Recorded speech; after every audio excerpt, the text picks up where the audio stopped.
Now excited to be joined by a very special guest. It is the one and only Cole Cubelic.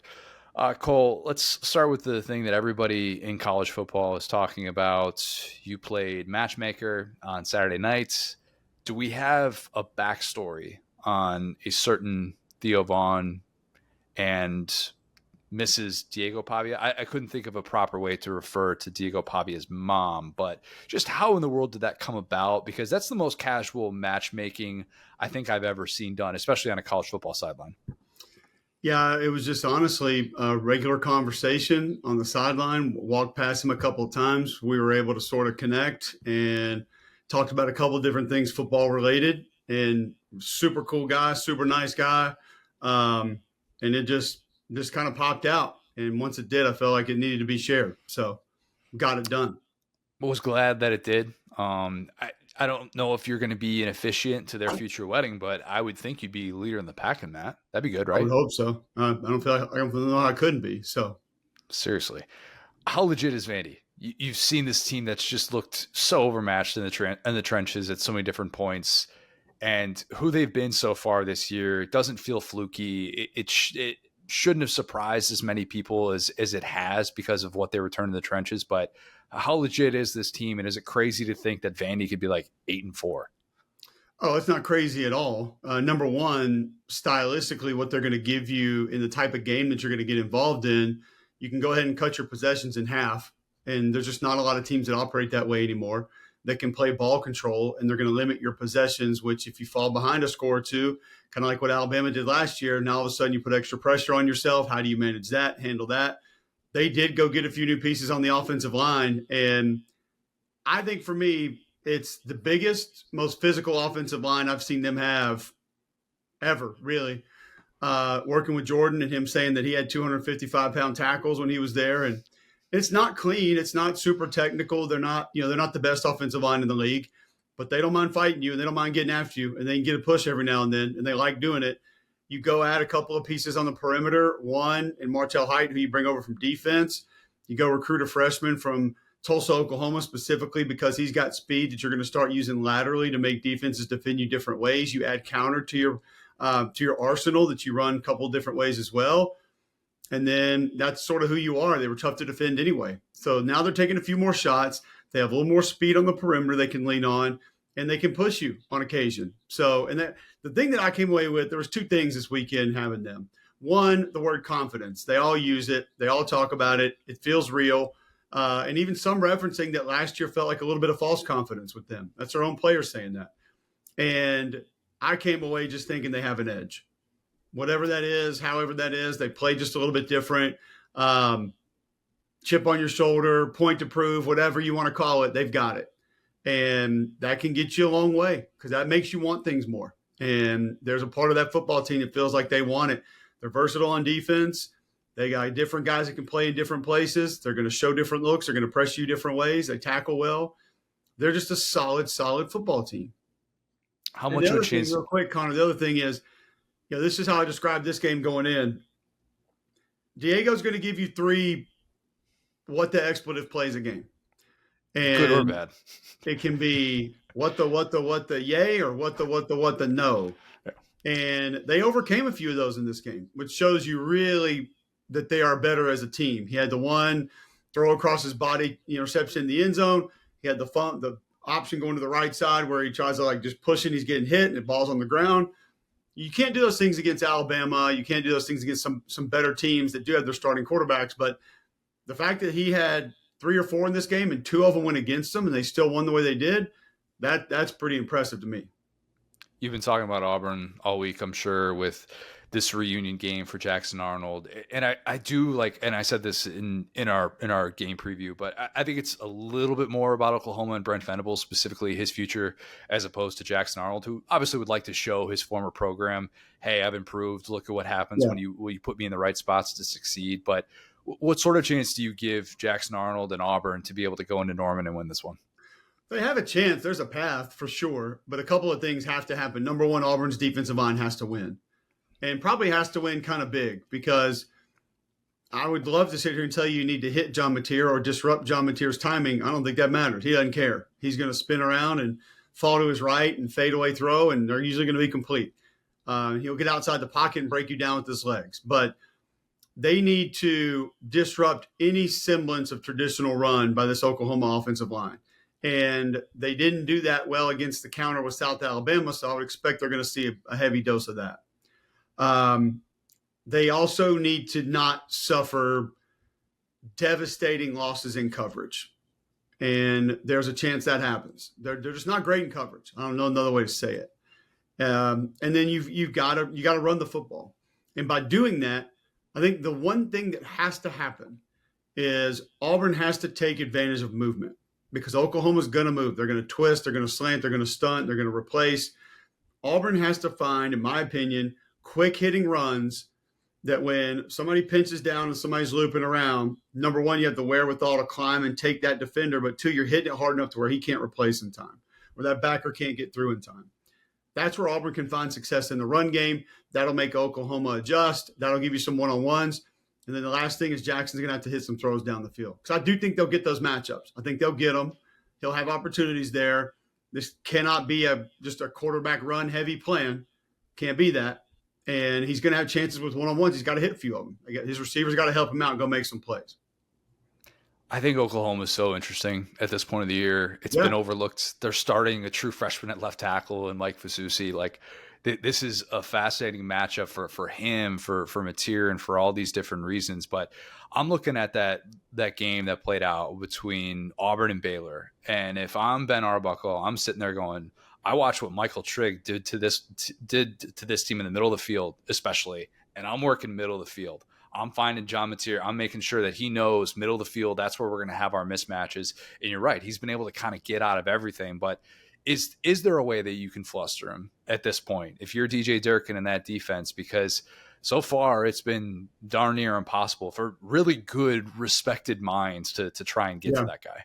Yeah, I think number one, you got to squeeze him. You got to bracket him, make sure he stays in the pocket. And he can beat you in the pocket, but just he gets loose outside. That's when he really breaks you down and finds those explosive plays. The other part, too, is when you get a free runner at him, you got to take that hit. You got to get that hit, because if there's one thing I've noticed about Oklahoma's offense this year, there are linebackers, safeties, D linemen that are running at him untouched multiple times a game. And rarely has anybody made them pay for that.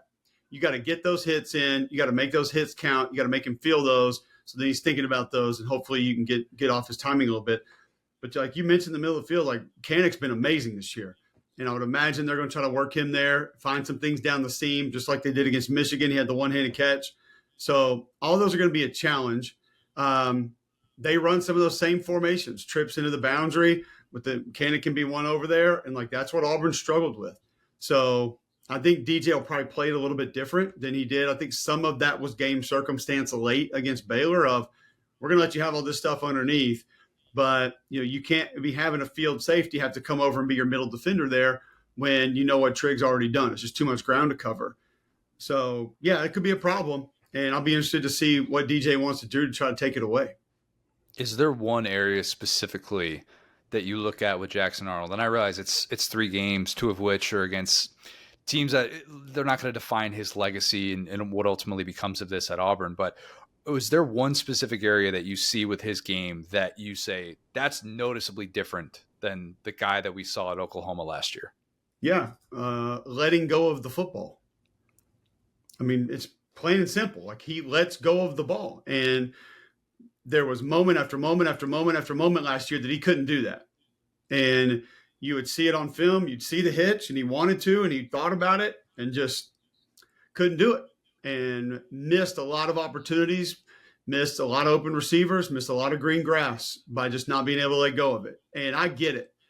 The list of things that were stacked against him last year, on top of the fact that, hearing McElroy talk about it on our radio show one morning of how hard it is to play quarterback for a defensive-minded coach, when the messaging is always, don't screw it up, don't mess this up, don't hurt us here, don't hurt field position, make sure you run some clock here. Like, all the things that go against anything that Jeff Lebby or Lane Kiffin or Lincoln Riley or Steve Sarkisian would ever think about saying, would never come out of their mouths. And, Hugh Freeze has got to be that too. He's got to continue to let him attack and let him go get it and encourage him to go get it and have him understand mistakes are going to happen. Like, I remember Brian Kelly, we had Jaden Daniels early in the season. Jaden's last year at LSU, and Brian Kelly, it was an Army game. And BK was like, I'm begging him to throw an interception. I need him to throw a pick. And normal people would hear that and you'd be like, it's ridiculous. He's like, because I need him to know it's okay. And I need him to know that we're going to get the ball back. Our defense is going to get a stop. We'll score 3 more times. We'll win 24-10. It'll be fine. But I need him to understand that taking those chances is not always going to be the worst thing. Because if he doesn't take those chances, we're not getting explosive plays and we're not going to win a ton of games. So it's a similar thing with Jackson Arnold. You got to keep pushing him so he understands I'm going to make a mistake here and there, and that's fine. It's just if we get 4, 5, 6 mega explosive plays, taking those same chances, the one mistake will be minute and people will forget about it. You're on the call for LSU this week. Based on what you've seen so far from them, alarming, is that a word that's fair for the offense? And I know the defense has been tremendous. And look, I predicted LSU to win a national championship, and I knew I was going to be super locked into every little ebb and flow of this team this year. But we see the reaction from Brian Kelly. He's getting really defensive, obviously in the post game, getting that first question about his offense. But what do you see from this team that makes you think either better days are ahead or this could be more long-term issues with this group, even though the competition's been really good so far? Well, you lean on that defense first, and you lean on the ability of the quarterback and receivers. So you then start to look for different ways to be more balanced. And that's not just run pass. That's formationally be more balanced. Give yourselves ways to even up the run plays that are going to be in your Rolodex, depending on the formation that you're throwing out on the field. And then just find ways to keep getting your running backs going. It's the same thing I said about LSU's offensive line from last year when Matt Moscona and everybody's sitting there telling me they can't run block. And how do you know? Tell me how you know, because I haven't seen them get a real chance to go run block. And there's some of that this year. And there's some of the running backs that are not hitting things correctly. They're not reading things correctly. And some of the protections are breaking down. Some of that, a lot of that can be cleaned up.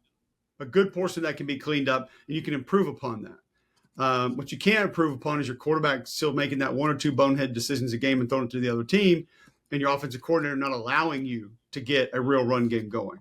So if those things don't change, all the other stuff doesn't really matter because you're going to be stuck in the same spot. I think they can be that type of contender. I don't think they are right now. The offensive line's got to grow up. The quarterback's got to have some help around him. And I think you have to be a little bit more balanced in a lot of ways, not just run pass, but your pass concepts, your run plays that are called, your formations thrown on the field. You got to be more balanced in all of those ways if you're going to win some difficult games that are coming down the stretch. The team on the other side, Florida, last week, seeing the game that DJ Lagway had, just a grenade game, like can't have it. This is sitting right there. And it just, by the end of it, it didn't feel like he knew what he was seeing. He was just throwing into spots, hoping it was going to come open. As an offensive lineman, I can't imagine watching that play out, knowing that I've got Jaden Ball back there and feeling like, why is my play caller why does he keep calling these pass plays?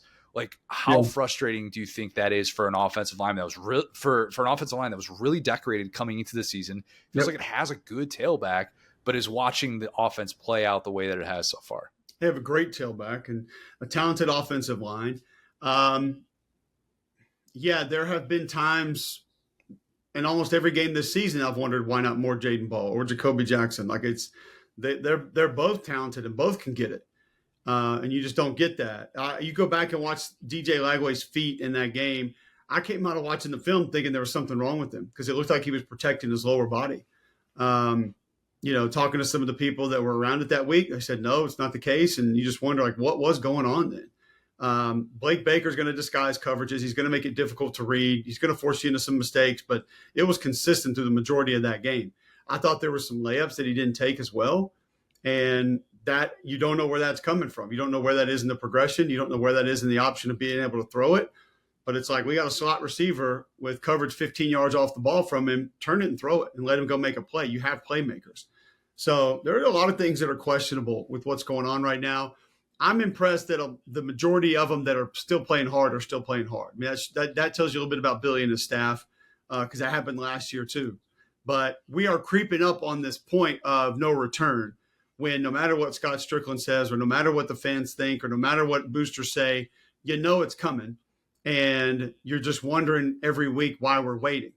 I don't want it to get there. I hope it doesn't get there. But we're kind of in that neighborhood now. Like we've gone through the gates, and now we're driving around wondering, like, are we going to pull into the house and get this thing over with, or are we just going to keep circling the block? Don't really know what we're doing. So it has that uncomfortable feeling for us. Imagine what it feels like in that locker room. A lot of guys looking left and right, kind of wondering, where's this thing going? And that's a bad feeling. I've been there. I've done that. It's not cool. It's not fun. Go in whatever direction you want with this, but biggest surprise for you so far in the SEC? It's Tennessee. It's easy. Yeah. It's Tennessee. I know you went and got Sam Pendleton. I know you went and got this big sumo wrestler from Arizona.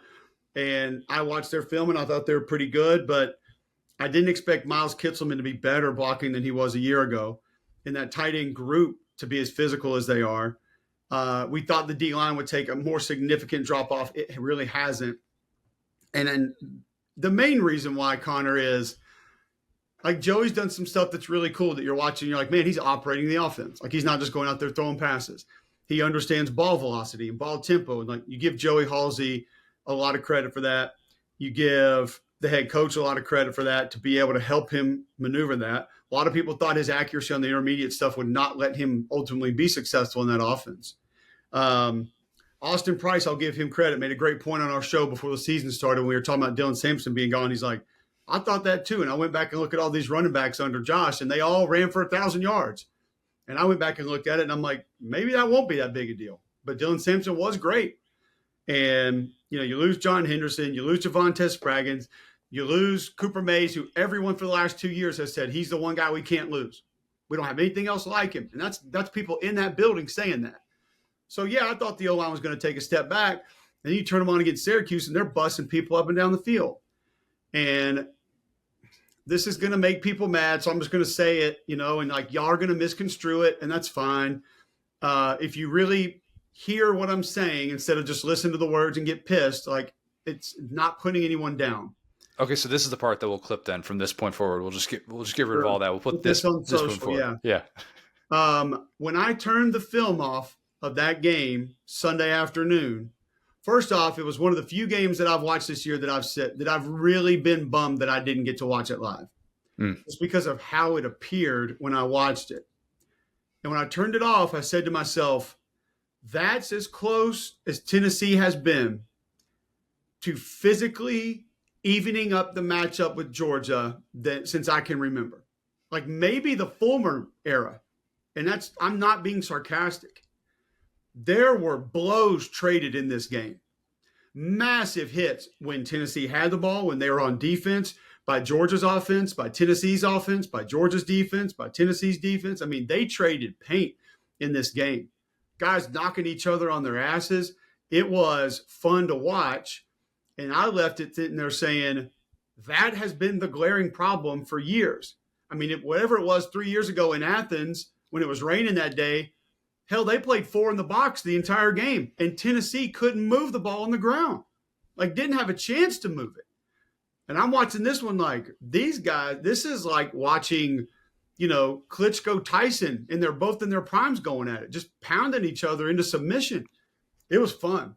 And the reason I came away more impressed with Tennessee is because I knew what Georgia was, and I felt good about Georgia, and I didn't have a ton of doubts about Georgia. And I wasn't walking around saying, Gunnar Stockton's not the answer and fire Mike Bobo, you know, and I think they put a little bit of a bow on that one for everybody. But I didn't know that was there, specifically against that team where they've almost been incapable of showing that recently. So you have a quarterback now that's operating the offense.